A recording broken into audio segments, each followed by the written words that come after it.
Assalamualaikum sahabat cahaya hampa. Bayangkan, di tengah malam yang sunyi, seorang hamba duduk sendiri dalam kegelapan, menahan lapar, haus, dan kantuk. Bukan karena tidak ada makanan, bukan karena miskin pilihan, tapi karena ada sesuatu yang lebih ia cari. Sebuah cahaya yang tidak bisa dibeli, tidak bisa diwarisi, dan tidak bisa dipalsukan. Cahaya itu hanya bisa lahir dari dalam hati. Inilah rahasia yang disebut tirakat. Pertanyaannya, mengapa banyak orang merasa menjalani ibadah tapi hatinya tetap gelap, keras, dan jauh dari ketenangan? Mengapa ada orang yang tampak sederhana, bahkan hidup dalam kesunyian, tetapi wajahnya bercahaya, tutur katanya menenangkan, dan jiwanya seolah bersinar?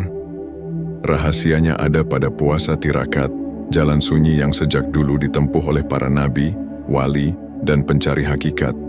Puasa tirakat bukan sekadar menahan lapar dan haus. Ia adalah seni kuno yang melatih manusia melepaskan diri dari jeratan nafsu. Ia adalah jalan sunyi yang memurnikan hati, membersihkan cermin jiwa, hingga mampu memantulkan cahaya Allah. Dalam tirakat, seorang hamba diuji. Apakah ia sanggup melepaskan dunia sejenak untuk meneguk rahasia batin yang lebih dalam? Sejarah telah mencatat betapa para sufi, para ulama besar, bahkan tokoh bijak dari peradaban kuno, menggunakan tirakat sebagai kunci membuka tabir keheningan batin. Mereka percaya bahwa dalam kekosongan perut ada kelapangan jiwa. Dalam keheningan malam ada pintu rahasia yang terbuka. Dan dalam keterbatasan jasad ada kebebasan ruh yang ditemukan. Dalam video ini, kita akan menyelami makna puasa tirakat bukan dari kacamata biasa, melainkan dari sisi ruhani yang jarang disentuh. Kita akan menyingkap mengapa tirakat disebut sebagai jalan menuju cahaya hati, apa rahasia tersembunyi di baliknya, serta bagaimana ia bisa mengubah seorang manusia biasa menjadi pribadi yang bercahaya. Pertanyaannya adalah, apakah engkau siap menempuh jalan sunyi ini? Sejak zaman purba, manusia selalu mencari jalan untuk mendekat kepada Yang Maha Gaib. Dalam setiap peradaban, kita menemukan jejak praktik yang mirip dengan puasa tirakat. Di padang pasir para nabi, di gua-gua para sufi, bahkan dalam kesunyian hutan para bijak, ada satu pola yang sama. Mereka menahan diri dari makanan, minuman, dan kesenangan dunia demi membuka pintu batin. Dalam tradisi Islam, tirakat dikenal sebagai bagian dari riyadah an-nafs, olahraga jiwa. Para ulama menyebutnya sebagai latihan untuk menundukkan hawa nafsu, agar hati menjadi bersih dan siap menerima cahaya Allah. Imam Al-Ghazali, seorang hujatul Islam, menuliskan bahwa lapar adalah salah satu kunci terbesar untuk membuka kecerdasan batin. Sebab ketika perut kosong, pintu hati menjadi terbuka, dan nur ilahi lebih mudah masuk ke dalamnya. Namun jauh sebelum itu, kita juga menemukan isyarat dalam Al-Quran. Allah berfirman bahwa berpuasa bukan hanya kewajiban, melainkan jalan agar manusia mencapai takwa. Takwa inilah cahaya yang menjaga hati dari kegelapan dunia. Tetapi para arif menambahkan, ada puasa lahir, ada pula puasa batin. Puasa lahir menahan lapar dan haus. Puasa batin menahan nafsu, ego, amarah, dan bisikan dunia. Tirakat menyatukan keduanya, sehingga bukan hanya jasad yang berlapar, tetapi ruh pun ditempa untuk meraih kebeningan. Dalam catatan sejarah sufi, banyak wali Allah menempuh tirakat sebelum mencapai makam tinggi. Abu Yazid Al-Bustami misalnya, menjalani hari-hari panjang dengan sedikit makan, sedikit tidur, dan banyak tafakur. Ia berkata, lapar adalah pelita hati, dan kenyang adalah hijab yang menutupnya. Kata-kata ini bukan sekadar metafora, melainkan pengalaman ruhani yang diwariskan. Bahkan Rasulullah Muhammad sebelum menerima wahyu, mengasingkan diri di Gua Hira. Beliau bertahan nuts, mengosongkan diri dari hiruk-pikuk dunia, menyiapkan hati untuk menerima cahaya wahyu. Apakah itu bukan bentuk tirakat? Sebuah kesunyian yang justru melahirkan cahaya terbesar dalam sejarah manusia. Tirakat juga tidak lepas dari filosofi universal. bahwa kesunyian, kelaparan, dan keterbatasan adalah guru besar bagi jiwa. Dalam dunia yang penuh dengan kebisingan, manusia kehilangan suara batinnya. Tapi dalam tirakat, suara halus itu kembali terdengar, suara yang membimbing hati menuju Allah. Mengapa pengetahuan ini sering terlupakan? Karena manusia modern lebih suka jalan yang cepat, instan, dan tanpa pengorbanan. Padahal jalan tirakat selalu sunyi, tidak menarik bagi nafsu, dan sering dianggap ekstrim. Inilah mengapa ia jarang diajarkan secara luas, sebab siapapun yang benar-benar menempuhnya akan melihat dunia dengan mata berbeda. Maka, puasa tirakat bukanlah sekadar ritual, ia adalah pintu gerbang menuju hikmah batin, latihan kuno yang diwarisi para nabi, sufi, dan arif bijaksana. Dengan tirakat, hati dibersihkan, ruh ditinggikan, dan manusia bersiap menerima cahaya yang tidak bisa dipahami oleh akal biasa. Bayangkan hati manusia seperti sebuah cermin. Cermin itu pada asalnya bening, mampu memantulkan cahaya Allah. Namun seiring waktu ia berdebu oleh kesenangan dunia, berkarat oleh nafsu, dan tergores oleh dosa. Apa yang terjadi ketika sebuah cermin kotor? Ia tidak lagi bisa memantulkan cahaya. Bahkan ketika matahari bersinar terang, cermin itu hanya menampilkan bayangan buram. Inilah keadaan hati kebanyakan manusia. Puasa tirakat hadir sebagai jalan membersihkan cermin itu. Lapar dan haus bukanlah tujuan akhir, melainkan alat untuk mengikis lapisan kotor yang menutupi hati. Ketika perut kosong, nafsu melemah, ego berkurang, dan hati menjadi lembut. Saat itulah cahaya batin mulai merembes masuk, bagaikan sinar matahari yang akhirnya menembus jendela yang lama tertutup debu. Mengapa lapar bisa melahirkan cahaya hati? Para sufi menjelaskan, karena nafsu adalah hijab terbesar. Nafsu itu tumbuh subur ketika manusia kenyang, puas dan nyaman. Tapi ketika lapar, nafsu kehilangan tenaganya. Orang yang lapar menjadi lebih sadar, lebih peka, dan lebih rendah hati. Ia tahu kelemahan dirinya, dan dari kesadaran itulah cahaya Allah menemukan jalan masuk. Ada sebuah perumpamaan indah, ibarat api dan asap. Nafsu adalah asap yang menutupi pandangan, sedangkan cahaya Allah adalah api yang murni. Semakin tebal asap, semakin sulit api terlihat. Tapi ketika asap hilang, api bersinar terang. Puasa tirakat bekerja dengan cara yang sama. Ia menghilangkan asap agar api cinta Allah tampak jelas. Kisah para sufi penuh dengan bukti akan hal ini. Diriwayatkan bahwa seseorang bertanya kepada seorang arif, "Mengapa engkau jarang makan?" Sang arif menjawab, "Karena setiap kali aku kenyang, aku kehilangan cahaya di hatiku. Dan setiap kali aku lapar, aku melihat dunia ini semakin kecil, dan Allah semakin dekat." Ada pula hikmah lain, lapar menajamkan rasa syukur. Orang yang selalu kenyang tidak pernah benar-benar tahu nikmatnya sepotong roti. Tapi orang yang lapar akan menangis ketika merasakan sesuap makanan. Rasa syukur yang lahir dari kelaparan inilah yang membuat hati bercahaya. Sebab cahaya Allah tidak masuk ke hati yang penuh dengan keluh kesah, tetapi ke hati yang bersyukur. Tirakat juga mengajarkan kesabaran. Dalam menahan lapar, seseorang belajar menunda kesenangan. Dalam menahan kantuk, ia belajar melawan kelemahan. Dalam menahan amarah, ia belajar menaklukkan diri. Semua ini adalah latihan batin, dan setiap latihan itu menyalakan percikan cahaya, hingga hati yang dulu gelap, kini perlahan mulai bersinar. Namun ada hal yang lebih halus lagi. Tirakat bukan hanya melemahkan nafsu, tapi juga mengaktifkan dimensi ruh. Ketika jasad dilemahkan, ruh justru menguat. Saat tubuh lapar, ruh semakin bebas. Ibarat burung yang lepas dari sangkar, ruh menemukan sayapnya untuk terbang menuju Allah.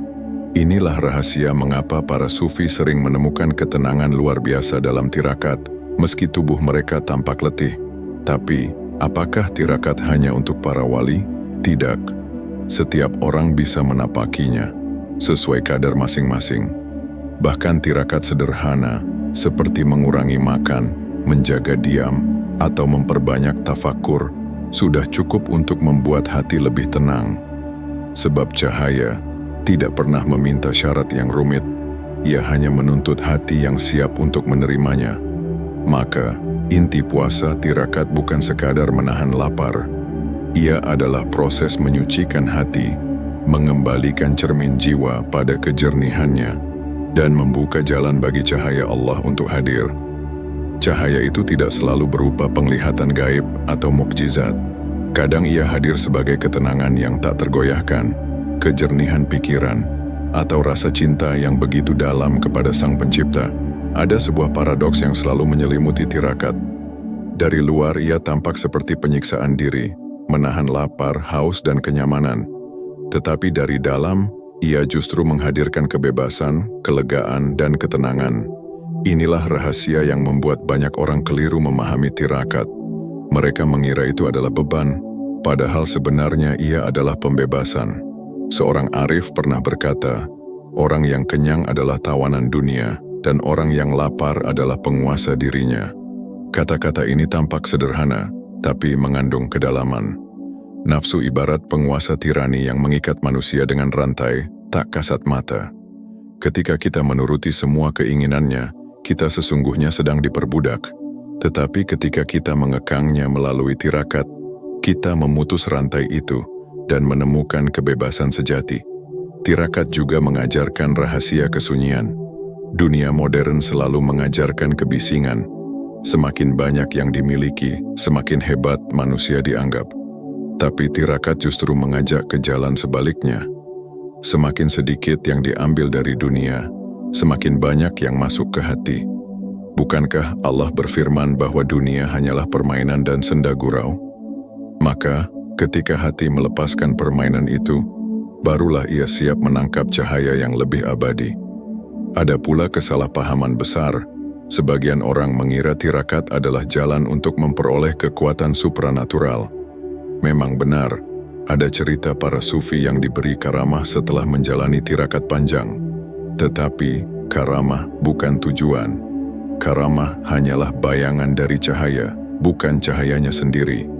Jika seseorang berpuasa tirakat hanya untuk mencari kekuatan gaib, maka ia sesungguhnya masih diperbudak oleh nafsu. Hanya saja nafsu itu menyamar dalam bentuk spiritual. Yang lebih penting dari semua itu adalah ma'rifah, pengenalan hati kepada Allah. Inilah inti cahaya yang dicari.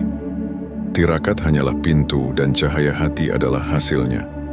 Dan dari cahaya hati itulah lahir sifat-sifat mulia, keikhlasan, kerendahan hati, kasih sayang, dan rasa takut kepada Allah. Tanpa cahaya itu, amal apapun menjadi kering, dingin, dan tak bernyawa. Para arif juga membedakan antara lapar biasa dan lapar yang penuh kesadaran. Lapar biasa hanyalah penderitaan jasad, tetapi lapar dalam tirakat adalah ibadah, karena ia ditempuh dengan niat mendekatkan diri kepada Allah. Inilah yang membuatnya berbeda. Sama-sama kosong perutnya, tetapi satu melahirkan kesedihan, yang lain melahirkan cahaya. Perhatikan juga bagaimana tirakat melatih kesadaran. Saat lapar, setiap detik terasa panjang, setiap gigitan makanan terasa berharga. Kesadaran ini membuat manusia hidup lebih penuh. Ia tidak lagi makan dengan lalai, tidak lagi tidur dengan sia-sia, dan tidak lagi berbicara dengan sembarangan. Semua menjadi ibadah, semua menjadi jalan menuju Allah. Satu lagi rahasia, tirakat seringkali membuka pintu batin yang selama ini tertutup. Ada orang yang setelah tirakat merasakan kejernihan pikiran luar biasa, ada yang tiba-tiba mudah menangis dalam doa. Ada pula yang mulai melihat tanda-tanda Allah dalam hal-hal kecil di sekitarnya. Cahaya hati ini tidak selalu berupa sesuatu yang spektakuler, tetapi ia mengubah cara seseorang melihat dunia. Yang dulu tampak biasa, kini menjadi ayat. Yang dulu tampak hampa, kini terasa penuh makna. Namun, tirakat juga punya ujian. Tidak jarang orang yang baru memulainya merasakan kesombongan halus. Merasa lebih suci karena mampu menahan lapar lebih lama dari orang lain. Inilah jebakan berbahaya, sebab cahaya hati hanya lahir dari kerendahan hati. Tirakat yang benar justru membuat seseorang semakin sadar akan kelemahan dirinya, bukan kelebihannya. Maka, Puasa tirakat adalah perjalanan yang rumit sekaligus indah. Ia melemahkan tubuh tapi menguatkan roh. Ia membuat dunia tampak kecil, tapi membuat Allah tampak agung. Ia memadamkan api nafsu, tapi menyalakan api cinta. Dan di tengah paradoks itulah cahaya hati lahir. Cahaya yang tak bisa dijelaskan dengan kata-kata, hanya bisa dirasakan dalam kesunyian terdalam. Tirakat bukanlah sesuatu yang jauh, bukan pula milik segelintir orang pilihan. Ia adalah jalan yang bisa ditempuh siapa saja yang rindu cahaya hati. Namun, sebagaimana jalan panjang, ia harus dimulai dengan langkah kecil. Inilah beberapa langkah praktis yang diajarkan para arif. 1. Puasa sunnah sebagai tirakat pertama. Puasa adalah bentuk tirakat paling sederhana sekaligus paling kuat. Tidak harus langsung panjang atau ekstrim. Cukup mulai dengan puasa sunnah Senin Kamis atau puasa Ayyamul Bidh 3 hari dalam sebulan. Saat menahan lapar, niatkan bukan hanya untuk menambah pahala, tetapi untuk melemahkan nafsu dan membuka ruang hati. Rasakan bagaimana lapar membuat doa lebih khusyuk, zikir lebih lembut, dan hati lebih mudah tunduk. 2. Mengurangi tidur dan menghidupkan malam tidur memang kebutuhan jasad, tapi terlalu banyak tidur adalah kematian hati. Imam Al-Ghazali menasihati agar seorang salik membiasakan bangun malam, walau hanya sebentar. Tahajud, witir, atau sekadar duduk bermunajat dalam hening adalah tirakat yang menghidupkan hati. Dalam gelapnya malam, justru cahaya hati lebih mudah tampak, karena dunia sedang sunyi. 3. Menjaga lisan dari kelalaian. Banyak orang berpuasa dari makanan, tapi jarang yang berpuasa dari kata-kata sia-sia. Padahal lisan adalah pintu besar bagi kegelapan hati. Maka tirakat berikutnya adalah menjaga ucapan, mengurangi obrolan tak perlu, meninggalkan gosip, dan menggantinya dengan zikir. Kesunyian lisan adalah jalan menuju kesunyian batin, dan dalam kesunyian batin itulah cahaya lebih mudah masuk. 4. Mengurangi kenyamanan dunia. Tirakat tidak selalu berarti meninggalkan makanan, tetapi juga bisa berupa meninggalkan sebagian kenyamanan. Misalnya, membatasi diri dari penggunaan gadget yang berlebihan, mengurangi hiburan yang melalaikan, atau memilih hidup sederhana. Semua ini melatih hati untuk tidak terlalu bergantung pada dunia. Ketika dunia ditinggalkan, yang tinggal hanyalah Allah. 5. Latihan ikhlas dalam amal. Tirakat sejati bukan hanya pada tubuh, tetapi juga pada hati. Salah satu bentuknya adalah menahan diri dari keinginan dipuji. Saat beramal, latih diri untuk merahasiakan kebaikan, bahkan dari orang terdekat sekalipun. Inilah tirakat yang halus, lapar dari pujian manusia agar kenyang oleh ridha Allah. 6. Membatasi pandangan. Mata adalah jendela hati. Apa yang dilihat akan masuk ke dalam jiwa. Maka tirakat berikutnya adalah menundukkan pandangan, bukan hanya dari yang haram, tapi juga dari hal-hal yang melalaikan. Latih diri untuk tidak selalu ingin tahu urusan dunia orang lain, tidak sibuk menatap apa yang dimiliki orang lain. Dari sini lahirlah kesederhanaan jiwa. 7. Zikir dalam kesunyian. Zikir adalah inti dari semua tirakat. Nafsu akan lemah, tubuh bisa letih, tetapi jika zikir tidak hadir, hati tetap gelap. Maka biasakan duduk dalam kesunyian, mengulang nama Allah dengan penuh kesadaran. Tirakat bukan sekadar menahan, tetapi mengisi hati dengan cahaya. Dan zikir adalah sumber cahaya itu.